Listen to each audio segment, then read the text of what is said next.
All right, buckle up, because we're going to go through the entire study guide for Unit 3. So we're going to begin with naming. So we have almost four types of naming that we talked about. So the first type of naming that we talked about was binary. With binary naming, you're just going to name the cation and the anion. And with the anion, we're going to change the ending to IDE. So an example of binary naming would be this one right here. So CS is cesium.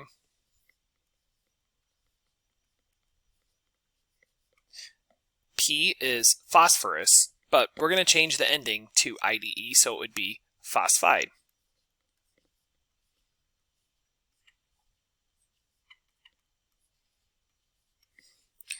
Here's another one that's binary. We have aluminum and nitrogen. So aluminum is our cation. Nitrogen is our anion, but we're going to change the ending to IDE, so it'll be nitride.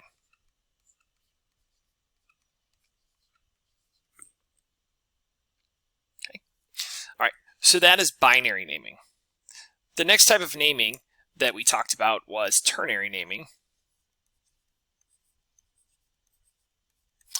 So for ternary naming, most of the anions that we use come from our table of polyatomics. And if you look at most of these, they're mostly anions. We have two that are cations. We have ammonium and hydronium. But for the most part, these are all anions. So they're mostly going to follow this rule, where it'll be cation and anion. We do not change the ending here of our anion unless we have like ammonium. So if it was like NH4 and our anion was chlorine, then we would change the ending to IDE if it's a single element. Okay, so that really only comes up with the two polyatomic cations that we have. So here's an example. NH4 is ammonium.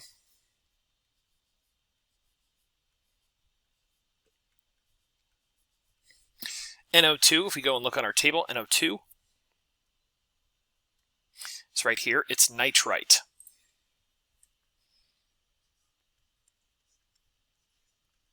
You just write both. You don't change the endings. Here's another example of a polyatomic. So we have magnesium.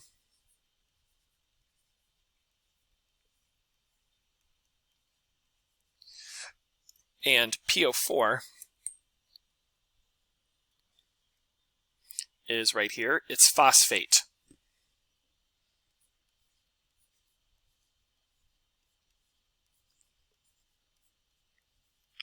Again, you just write it. Don't change the ending, you just write it.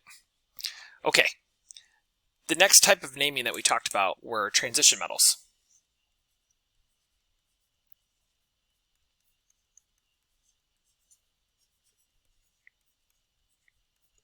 Okay, with transition metals, those are coming from the D block.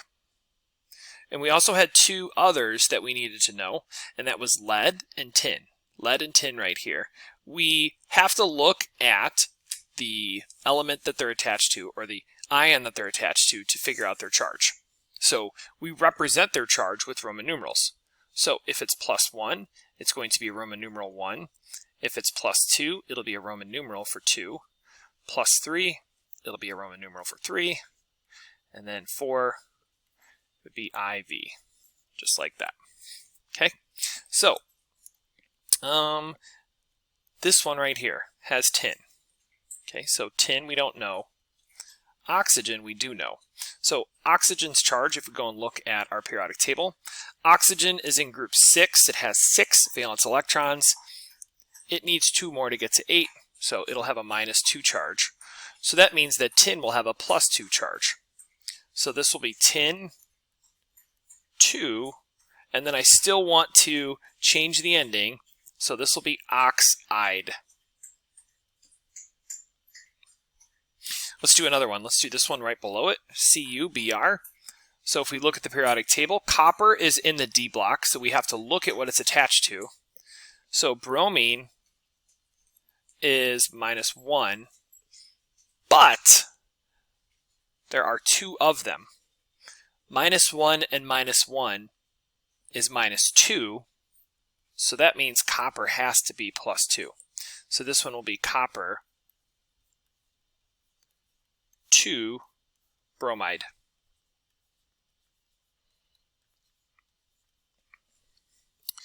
All right, next we have this one right here. Sulfur is -2, but there's 2 of them. So that means lead has to be +4. Okay, lead is the other one that you have to remember. So tin and lead right here, you need to know those follow the same rules. So this will be lead 4 sulfide.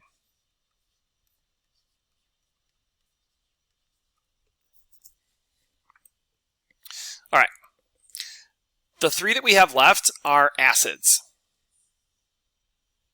How do I know they're acids? Well, they start with hydrogen. Acids usually start with hydrogen. Okay, so we had 2 types of acid namings. We had binary. With binary, it starts with hydro, and you change the ending to ic, and then we add acid. So that blank would be your root word. We'll get to that in a second. We also have ternary, where you have the root word. There's 2 possibilities. If your ending was 8, you change it to ic. If your ending was ite, you change it to ous. And then, of course, you would add acid. So binary is just going to be 2 elements. So the second one here, HBr, is an example of a binary acid. So we're going to begin with hydro. So hydro. Bromine becomes bromic. And then acid. HNO3, that's nitrate. Nitrate becomes ic. So this will be nitric acid. H2SO3. SO3 is sulfate. 8 becomes ic. So this will be sulfuric acid. All right, look at that. We're like not even close to being done. Okay, let's move on. Write the formula from the following compound. So here we're going to be given the name, and let's go through and do that. So we've got barium chloride. Barium is Ba. Chlorine is Cl. So if we go and look at our charges, barium is in group 2, so it's going to have a +2 charge. Chlorine is in group 7, it's a -1 charge. So I'm going to need 2 chlorines to balance with my barium. Okay, that's ammonium, not aluminum. So if we go and look at our table of polyatomics, ammonium is NH4 +1.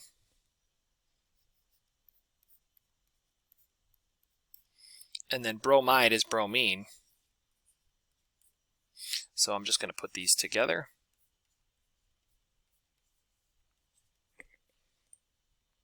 All right, aluminum, Al. Aluminum is right here. It's in group 3, so it has a +3 charge. Fluoride is fluorine, and that's in group 7 with a -1 charge. So I'm going to need 3 of those to balance. Okay, manganese. Now this Roman numeral tells us the charge, so it's going to be Mn plus 4. Sulfide is sulfur with a -2 charge. So I'm going to need 2 of those sulfurs to balance. Okay, another transition metal. We have a 3 here, so iron is going to have a +3 charge. Phosphite is not phosphorus, so be careful because we have phosphate, ATE, and then we have phosphite, ITE, and they only differ by 1 oxygen. So be careful. So we want PO3 with a -3 charge.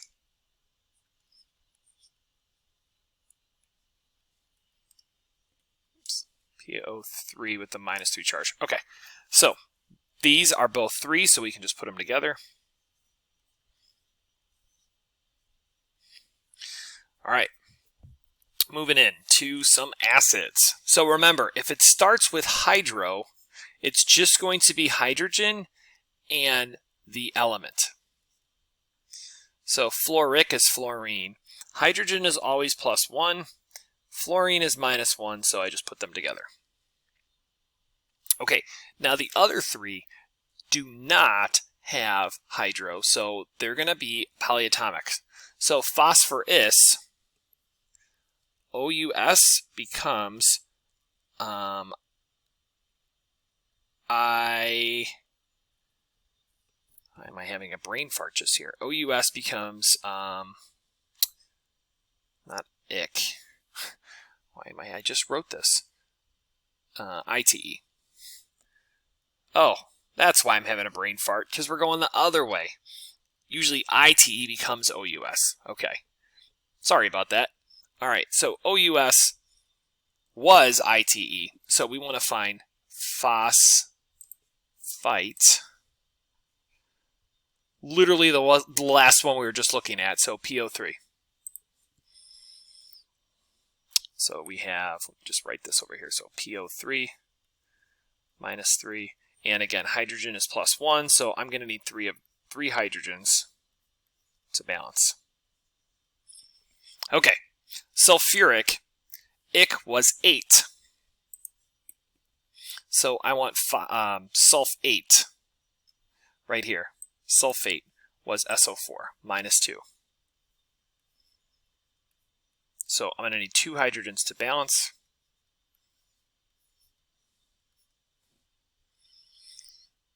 Okay, acetic acid, IC was ATE. IC was ATE. So let's find one. Oh, look at that, acetate. Oof, this one is a doozy. So this one is a -1 charge, so it's going to start with hydrogen. And we have a long thing to write here. So CH3, COO. All right, we have one more. So lithium is Li. Carbonate, let's go look at our table. Carbonate, carbonate, carbonate. CO3 -2. Lithium was +1, I believe, right? Lithium was +1. So I'm going to need 2 lithiums to balance with my carbonate. All right, there we go. Doing great. All right, the next question says, there are 3 transition metals that do not get a Roman numeral. Identify them and their respective charges. So the 3 that we've talked about are silver, which are Ag. Silver is always +1. We have zinc, Zn, which is always +2. And cadmium is also always +2. So those are the 3 transition metals that do not get a Roman numeral. All right, number 4 says, examine the following names and formulas for errors. Identify each error as correct, or identify each as correct or incorrect. If correct, explain the error and correct it. All right, so let's take a look. Cobalt, Co, is a transition metal, so it needs a Roman numeral. Nitride is nitrogen, and nitrogen is -3. So the correct name would be cobalt 3 nitride, because we do not have Roman numerals here. All right, next we have Sr2Cl2, so strontium and chlorine. So strontium is in group 2, so it's going to have a +2 charge. Chlorine is -1. So the correct formula would be strontium, but I would need 2 chlorines, not 2 of each, to balance the charges. All right, next we have HPO3. So this is going to be an acid. Let's look up PO3 on our formula. So phosphite is PO3, and it's a -3 charge. So let me just write this out. So hydrogen +1, PO3 -3. So I would need 3 hydrogens to balance this out. All right, finally we have calcium 2-phosphate. So calcium is in group 2. It doesn't need a charge because we already know that calcium is +2 and phosphate is -3. Well, we're just doing the name, so all we would need to do is remove the Roman numerals to make this correct. All right, let's move on. Number 5 says, explain the difference between ionic bond formation versus metallic bond formation. Be specific about how electrons contribute to the bonds. Well, in an ionic compound, so let's just pick 2 elements. So let's do lithium and chlorine. So lithium has 1 valence electron. Chlorine has 7 valence electrons.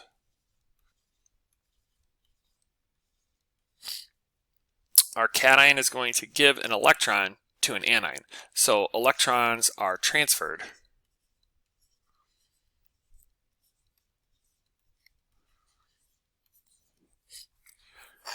Now, a metallic bond is just metals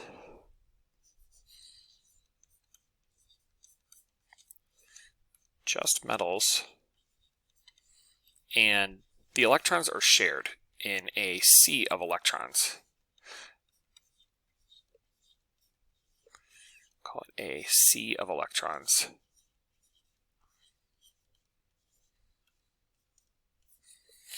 Okay, that's it. That's all you need to know. In an ionic bond, electrons are transferred. In a metallic bond, there is a pool or a sea of electrons. Number 6, identify the charge of the cation and the anion in the compound X3Y2. So this is a very common thing where we have to multiply each of these by a number to get our charges to balance. So when we use the crisscross method,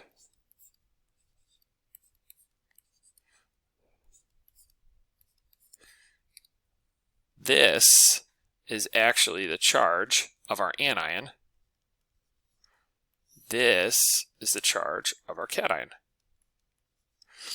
So let me just write this out. The reason that I need 3 of our cations is because 2 times 3 gets us 6, and the reason I need 2 of our anions is 3 times 2 gives us 6, so they'll cancel out. Identify the ratio of elements when lithium combines with selenium. So lithium and selenium, Se. So lithium is +1 and selenium is -2. Think about it for a second. All right, so +1, -2. Right? Yeah. Okay, so I need 2 lithiums to balance with the 1 selenium. Again, anytime we have an ionic compound, we always want our charges to balance out. They should be 0. So if I have 2 lithiums, 2 times 1 makes it +2.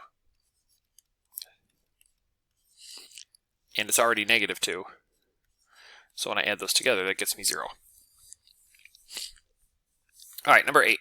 Write the electron configuration of the carbon anion. Identify the noble gas and 2 additional ions that are isoelectric. So this is actually a review from the previous unit. So carbon is in group 4. So carbon, when it's an anion, is going to gain electrons.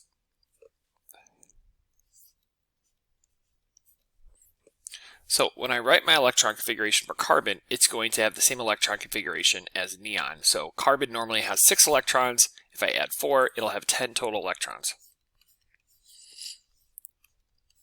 So my electron configuration will be 1s2, 2s2, 2p6. 2 additional ions that are isoelectric. So I could say fluorine -1.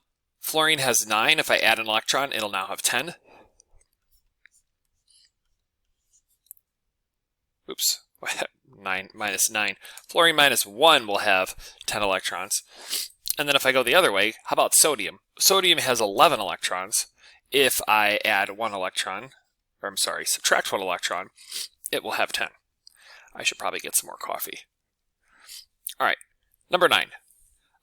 Platinum has 2 possible cations, +4 and +2. Write the formula and name for each possible ionic compound that platinum can form with oxygen. Okay, so platinum is a transition metal. So platinum PT is right here. It's number 78. So platinum can have either a +4 charge, or platinum can have a +2 charge. Oxygen is -2. So in the first case, the formula will be PtO2. In the second case, it'll be PtO. This would be platinum 4 oxide because of the +4 charge. This one would be platinum 2 oxide. All right, number 10. Sketch the Lewis dot diagram for the ionic bonding of potassium and sulfur. So potassium is in group 1. So it has 1 valence electron. It's going to get 1 dot. Sulfur is in group 6. It gets 6 dots. When we draw our Lewis structures, you want to make sure every side gets 1 before you go back and double it up.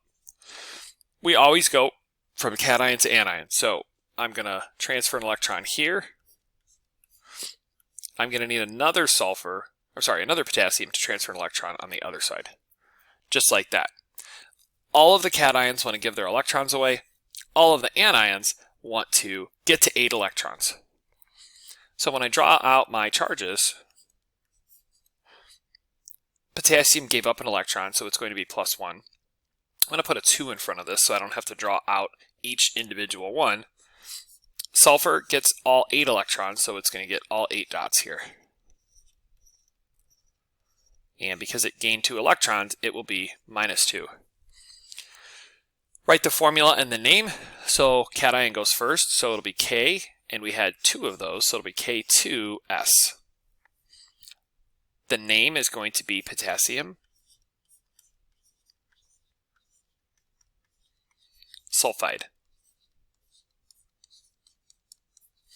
We changed the ending to IDE, remember.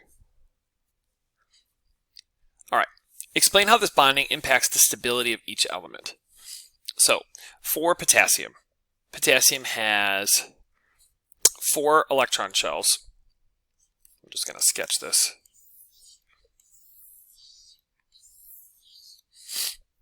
All right, so we have a bunch of electrons. Let me just throw these all in here.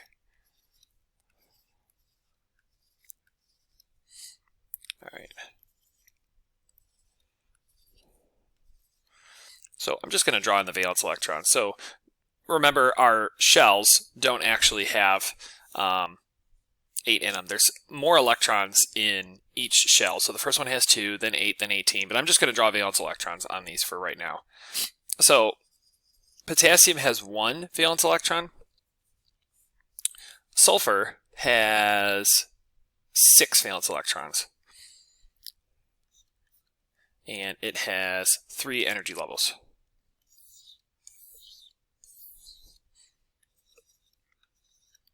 Okay, so remember, you want to get to 8. You want to have a full outer shell. All right, great. So I want you to notice that my potassium has 1 valence electron here. My sulfur has 1, 2, 4, 6 valence electrons here. Okay, and to be stable, they want to have the same electron configuration as a noble gas, which also means they have a full outer shell. So when potassium gives up an electron, that electron goes to my anion. So each potassium is giving up 1. So I have 1 Lewis structure here. Let's pretend I had another one over here that would transfer in. So by doing that, each potassium is getting rid of this outer shell.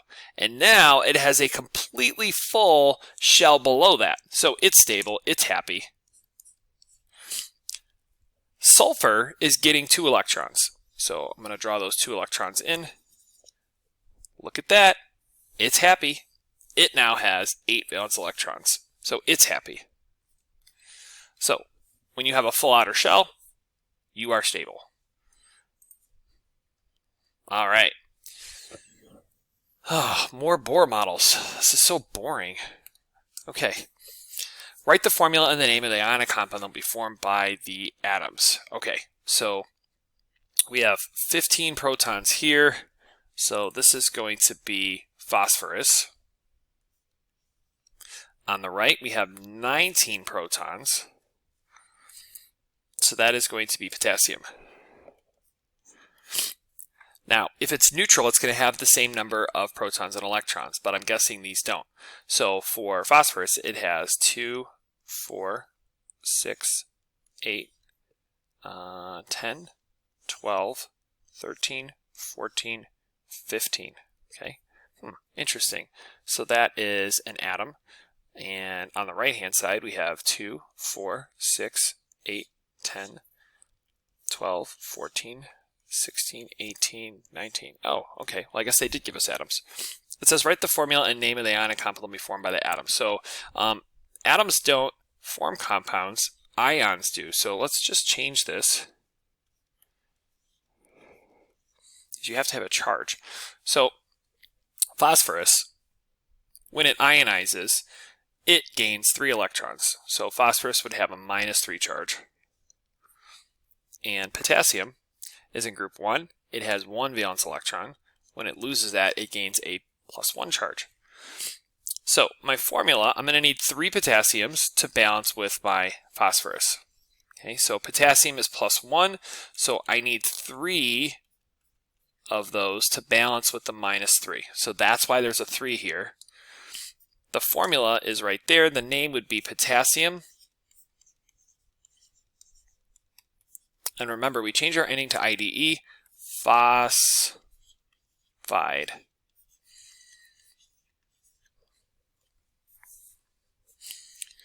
Draw the Lewis dot diagram for each. So potassium has 1 valence electron. Potassium has a charge of -3, so that means it would have 5 valence electrons. So it would look like that. Draw the Lewis dot diagrams to show the formation of the ionic bond. So let's redraw these down here. So you always want to get rid of them if you have 1 to 3. So potassium is going to transfer 1 over to phosphorus. Phosphorus now has 6, so I'm going to add some additional potassiums in here. Okay, phosphorus now has 7. Let's get 1 more in here to get it to 8. Great. Now we would draw out our ions. So potassium, there were 3 of them. Each one gave up an electron, so each one has a +1 charge. And then phosphorus gets all 8 dots because it's gaining electrons, and it gained 3, so it would have a charge of -3.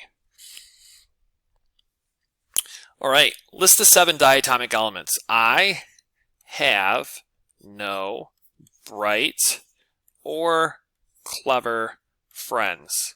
Those are the 7 diatomic elements.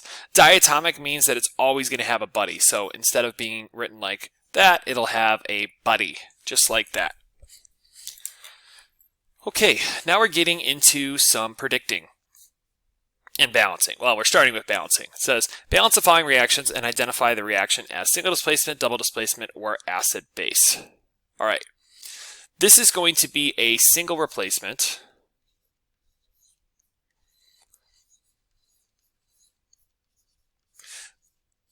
The way I know it's a single replacement, on the left-hand side, I have two elements together, potassium and bromine, and then I have chlorine by itself. So chlorine wants to come in here and it wants to kick somebody out. So let's zoom in a little bit so we can see here. So when I balance this, I'm going to split this in half. And let's see, can I make that a little, there we go, perfect. Okay, maybe I can zoom in just a tad more. Perfect.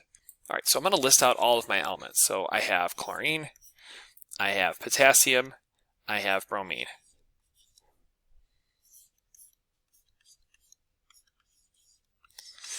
Okay, on the left-hand side, I have two chlorines, I have one potassium, I have one bromine. On the right-hand side, I have one chlorine, one potassium, two bromines. When you go to balance, let's make this a little thicker. When I go to balance, you always want to make sure the elements are across from each other. They're the same. That makes it easy to see what is lining up with what and how many of each one you have. So my chlorines aren't balanced. So let's start by putting a 2 here. If I put a 2 there, that 2 distributes to the potassium and the chlorine. So 2 times potassium, 2 times 1 makes that 2. 2 times the 1 chlorine makes that a 2. Okay. Great, so everything's a 2 on the right-hand side. To get a 2 on the left-hand side, I'm going to put a 2 in front of my potassium bromide. So 2 times 1 makes that 2. 2 times 1 makes that a 2. Balanced.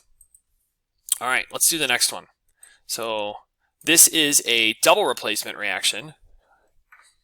I have 2 compounds. Barium fluoride, potassium phosphate. So let's list all these out.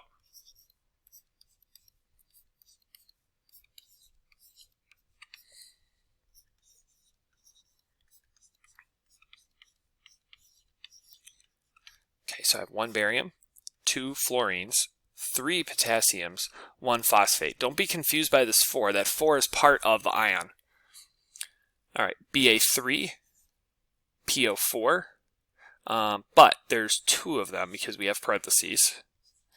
All right, potassium and fluorine are both 1. All right, so this one's a little more challenging. So let's start by balancing the bariums on the left-hand side. So let's put a 3 here. That 3 goes to the barium and the fluorine. So 3 times 1 makes that a 3. We have a 2 in front of our, or we have a 2 for our fluorine. So 3 times 2 makes that 6. Okay, so my bariums are balanced. Let's do the fluorines next. So let's put a 6 in front right here. That 6 goes to the potassium and the fluorine. 6 times F makes that, or sorry, 6 times 1 makes that a 6. I really need coffee. 6 times 1 makes that a 6. Okay, to get my 6 potassiums, let's put a 2 here. 2 times 3 makes that a 6. 2 times 1 makes that a 6. And wow. Okay, I'm going to pause the video after this one, and I'm going to go get some coffee because I'm tripping. All right, so as I mentioned earlier, this is a double replacement reaction. This is a double replacement reaction. Okay, it's coffee time. I'll be back in a sec.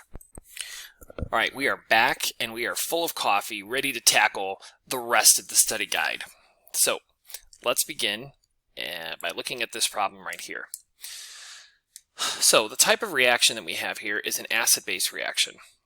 I know this is an acid-base reaction because it starts with hydrogen and we have hydroxide. When we have an acid-base reaction, these two things form water. Water is always one of our products. And then we're going to have a salt, which comes from our two things that are left over. So we have magnesium, which is +2, and we have sulfate, which is -2. So those two things will combine to form magnesium sulfate. Okay. Now we're going to balance. Okay. When we balance this, we are going to split it in half just like we did before. So let's zoom in a little bit. Split it in half. So we've got hydrogen, oxygen, magnesium, and sulfate.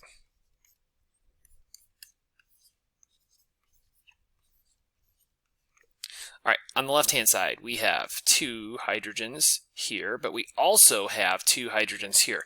So when we're doing these acid-base reactions, you got to watch out for that. I almost fell into that trap. So we have 2 hydrogens here. This 2 distributes to each one, so we also have 2 hydrogens there, so we'll have a total of 4. Oxygens, we have 2. We're not going to double count these oxygens. So since we have the sulfate ion, we're not going to double count that. And then we have 1 magnesium. On the right-hand side, we have 2 hydrogens, 1 oxygen, 1 magnesium, 1 sulfate. Okay, this one is relatively easy to balance. We just need to put a 2 in front of our water. 2 times 2 makes this 4. 2 times 1 makes that 2. And we are balanced. So the type of reaction here is an acid-base reaction.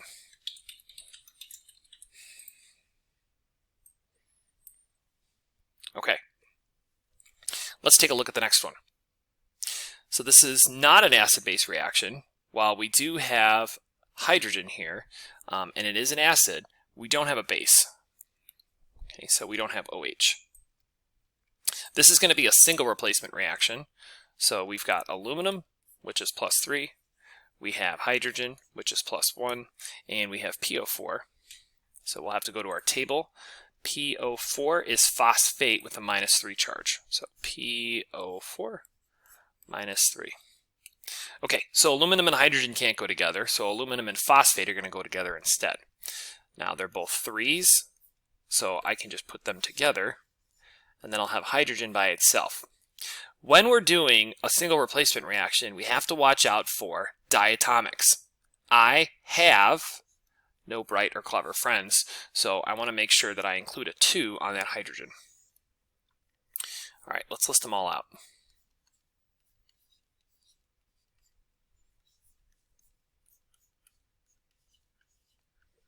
All right, so we have 1 aluminum, 3 hydrogens, 1 phosphate, 1 aluminum, 1 phosphate, 2 hydrogens. Okay, so we have a bit of a pickle here because we have a 2 and a 3. So we need to get these both to 6, which is our least common multiple.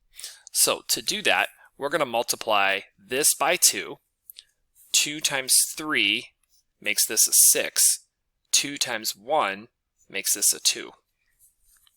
On the right-hand side, to get our 3 hydrogens, to get our 6 hydrogens, we're going to put a 6. Nope.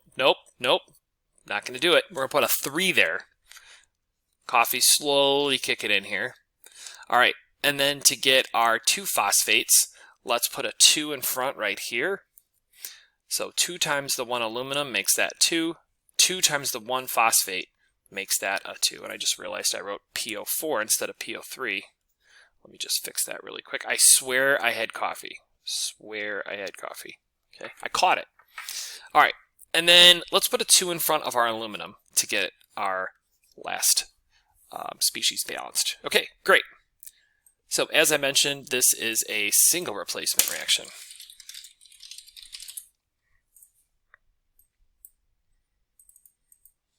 All right. Oh boy, now the training wheels come off. Now we're doing the whole thing. Okay, so it's giving us a description, and now we have to write out the whole reaction. So it says write a complete molecular equation for this reaction. All right, so we have chlorine. So we have chlorine, -1, and it's mixed with lithium sulfide. So lithium is +1, I believe. Yep, and sulfide is sulfur.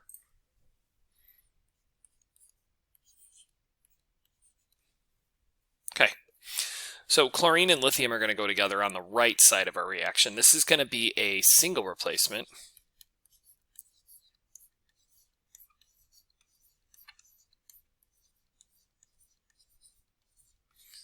Okay.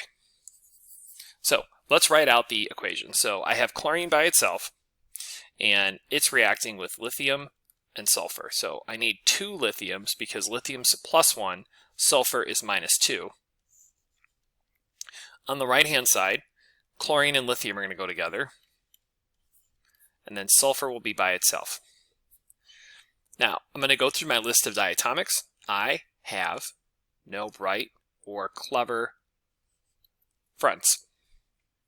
Balanced. Well, not balanced, but I've got my diatomics. Now I'm going to balance it. Okay, so 2 lithiums, 1 sulfur, 2 chlorines, 1, 1, 1. Okay, this is pretty straightforward to balance. I just need a 2 here. 2 times 1 makes that a 2. 2 times 1 makes that a 2. We are balanced. Okay, name the 2 products. Okay, so we have lithium and chlorine. So this will be lithium chloride. Okay, and then we have just sulfur.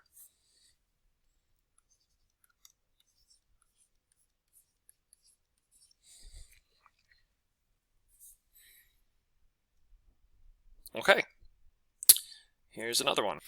All right, let's look at this next one. So we have silver, we have nitrate. What else do we have? And it's reacting with potassium chromate. So chromate, I don't remember off the top of my head, so let's look that one up. Chromate is CrO4 - 2. CrO4 - 2. And let's fill in our other charges here. So this is going to be a double replacement reaction. So on the left-hand side, we have silver nitrate. We have potassium chromate. Now I need 2 potassiums to balance with my chromate. On the right-hand side, we're going to have silver and chromate go together. And then we'll have potassium nitrate. All right, let's balance this. So we have silver, nitrate, potassium, and chromate.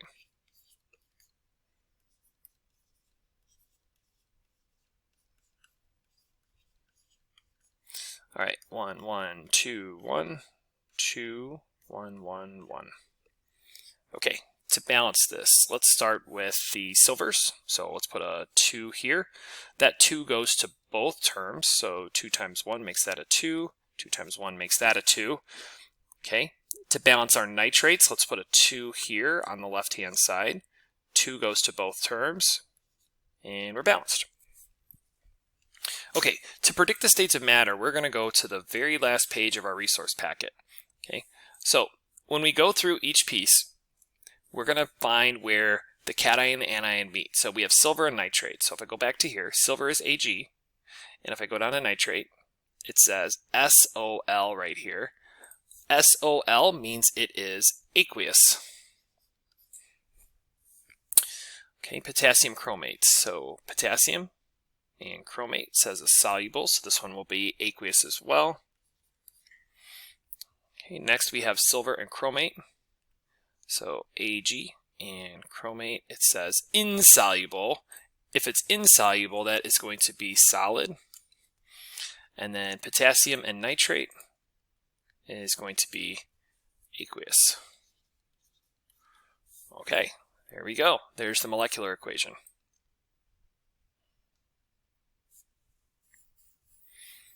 Okay, next. Number 17 says solid magnesium metal reacts with sulfuric acid to yield magnesium sulfate and hydrogen gas. Write the complete molecular equation. Predict the states of matter according to solubility rules.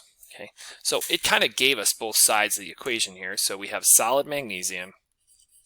Actually, here we have solid magnesium reacts with sulfuric acid. So sulfuric acid is going to contain hydrogen, and sulfuric without a hydro means that it's going to be polyatomic. Sulfate turns to ic. 8 turns to ic, so it's going to be sulfate. So I need 2 hydrogens to balance with my sulfate. Acids are always aqueous. and it yields magnesium sulfate. Magnesium is +2, so I'm just going to put those together. Magnesium sulfate. And it says hydrogen gas. Hydrogen I have no bright or clever friends. And then I need to find magnesium sulfate on my list. So magnesium sulfate is soluble, so that will be aqueous. Okay. And let's balance.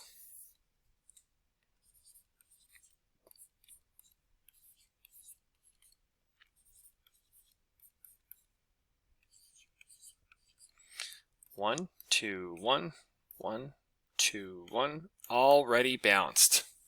Okay, fantastic. Let's keep moving. Oh my gosh, there's so much to do. Who put this together? All right, number 18. We got this. We got this. Okay, 18. Lead 2 nitrate reacts with sodium sulfate. Predict the products to write the complete molecular equation. Predict the states of matter. Okay, great. So kind of like what we were doing. All right, so we have lead 2 nitrate. So lead 2. The 2 means it's a +2 charge. And we have nitrate. Reacts with sodium sulfate. Okay, sodium is +1. Okay, so this will be a double replacement reaction. So let's write out the left side. So on the left side, we have lead 2 nitrate. So because lead is +2, nitrate is -1, I need 2 nitrates to balance. Sodium and sulfate. I need 2 sodiums to balance with the sulfate. Okay, again, this is a double replacement reaction. The good news is the lead and the sulfate are both 2, so I can just put those together. And then the sodium and the nitrate are both 1s, so those can go together. Okay, let's do our states of matter. So lead nitrate. So lead is Pb, and nitrate, NO3, is soluble, so that'll be aqueous. Sodium and sulfate. So sodium is Na sulfate, so it's going to be aqueous. Lead and sulfate, Pb, and sulfate, SO4, insoluble, so that will be solid. And then sodium nitrate is aqueous. All right, let's balance this. So we have lead, nitrate, sodium, and sulfate.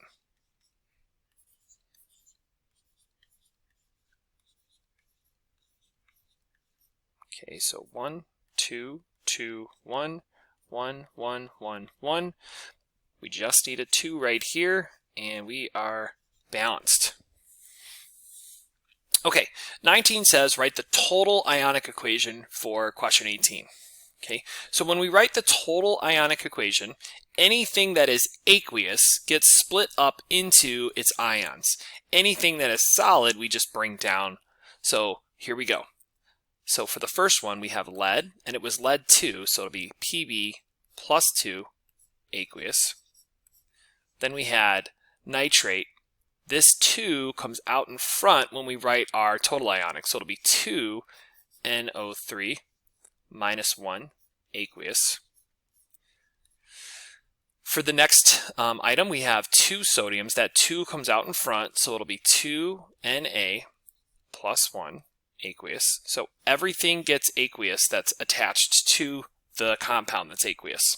We had sulfate, SO4, -2 aqueous. That's the left side. So even though lead is a metal, and when it's by itself, it's a solid, when it's in this compound, because the compound is aqueous, it is aqueous in this case. Okay, the next term that we have is our solid. So I'm just going to rewrite this whole piece right here. So it's going to be Pb SO4, solid. I do need to split up the next piece. This 2 goes to both things. So it'll be 2 Na +1 aqueous, and then 2 NO3 -1 aqueous. That's our total ionic equation. the net ionic equation we get from crossing off anything that exists on both sides. So, for example, our nitrate is on both sides. I can cross that off. Our sodium is on both sides. I can cross that off. Now, lead is on both sides, but lead on the left-hand side is an ion. On the right-hand side, it's part of a compound, so I do not cross that off. Now I rewrite anything that's left over. So I have lead plus 2 aqueous. I have sulfate minus 2 aqueous. And that gives us Pb, so lead 2 sulfate solid. Okay, spectators are anything that I crossed off. So our spectator ions will be nitrate and sodium. Those are our spectators. Oh, that wasn't so bad. Oh, of course there's another one. Let's do this one now. Magnesium nitrate. So let's do our ions again. So we have magnesium nitrate reacts with potassium hydroxide. So double replacement. So magnesium and nitrate go together on the left-hand side. So magnesium, I need 2 nitrates because nitrate is only -1. Make sure you use those parentheses. And then we have potassium hydroxide. Okay, on the right-hand side, magnesium and hydroxide go together. Again, I need parentheses because I have 2 of those. And then potassium and nitrate go together. Okay, let's do our states of matter. So magnesium and nitrate. So let's see, magnesium and nitrate, it says SOL, which means it is going to be aqueous. Potassium and hydroxide. So potassium and hydroxide, soluble, so that'll be aqueous as well. Magnesium and hydroxide. Magnesium and hydroxide, insoluble, so that'll be a solid. And potassium nitrate is aqueous. Let's balance. Magnesium, nitrate, potassium, hydroxide.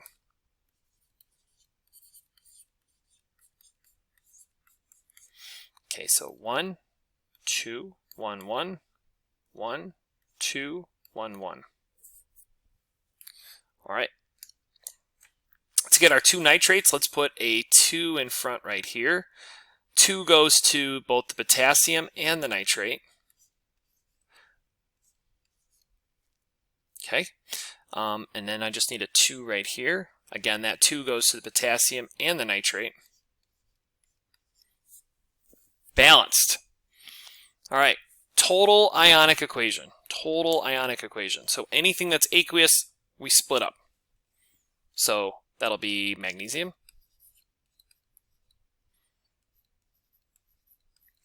That'll be our nitrate. And again, that 2 comes out in front.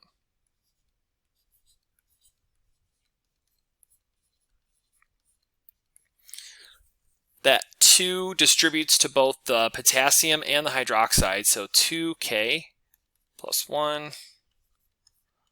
And then we have 2OH minus 1. Okay, on the right-hand side, we have, oh, this is a solid, so I don't break this up. For the next one, I have 2 potassiums and then 2 nitrates. All right, sorry, I got a little sloppy at the end. Okay, anything that exists on both sides, we cross off. So it looks like our nitrate was on both sides, so I can cross that off. Potassium was on both sides, I can cross that off. So now our net ionic equation is anything left over. So that'll be magnesium and hydroxide. And then our solid, so magnesium hydroxide.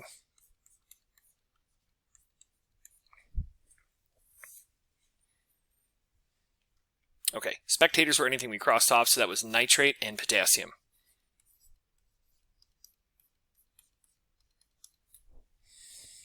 Okay, what do we have? 1 left? Okay, we can do this. We can do this. Okay. Barium nitrate solution is mixed with sodium sulfate solution. Single or double replacement? Well, I know it's a double replacement without even writing it out because each of the solutions has two things in it. It's barium nitrate and sodium sulfate. So this is a double replacement. If it was like barium and sodium sulfate, then barium's by itself would be a single replacement. Okay, write the complete molecular equation. So let's see, we have barium nitrate, and we have sodium sulfate.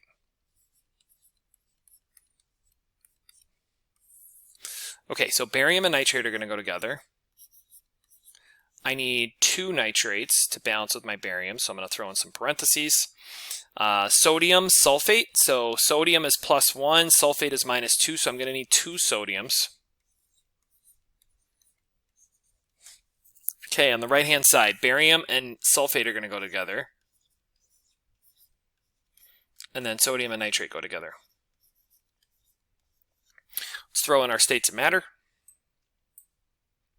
So barium nitrate, Ba, and NO3 is soluble, so that'll be aqueous.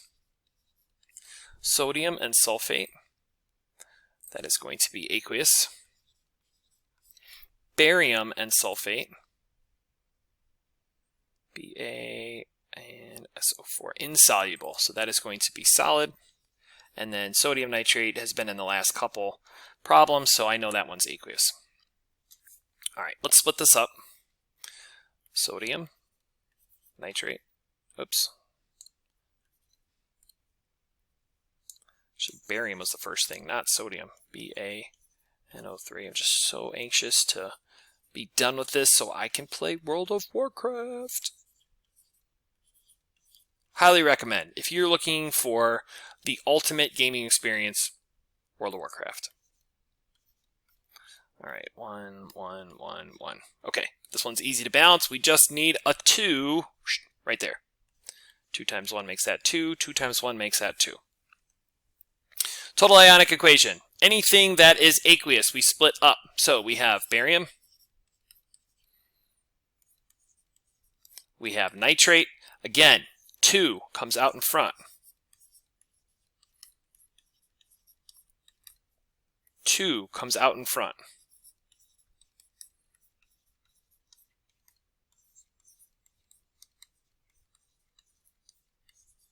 Okay, solid, we just write.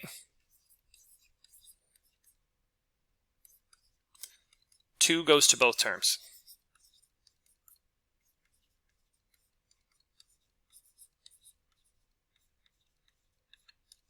All right. Anything that exists on both sides, we cross off. So our nitrates get crossed off, and our sodiums get crossed off. That ionic equation is anything that we didn't cross off. So we have barium. We have sulfate. And then we have barium sulfate. Spectator ions, or anything we crossed off. So nitrate and sodium.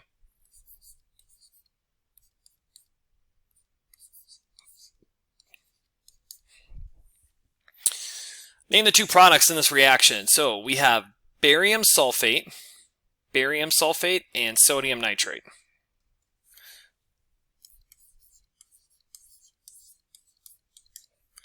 That was barium sulfate. And NaNO3 is sodium nitrate. All right, look at that, we are done. All right, if you're still watching this video, I'm sure you're gonna do fantastic on the test. Good luck.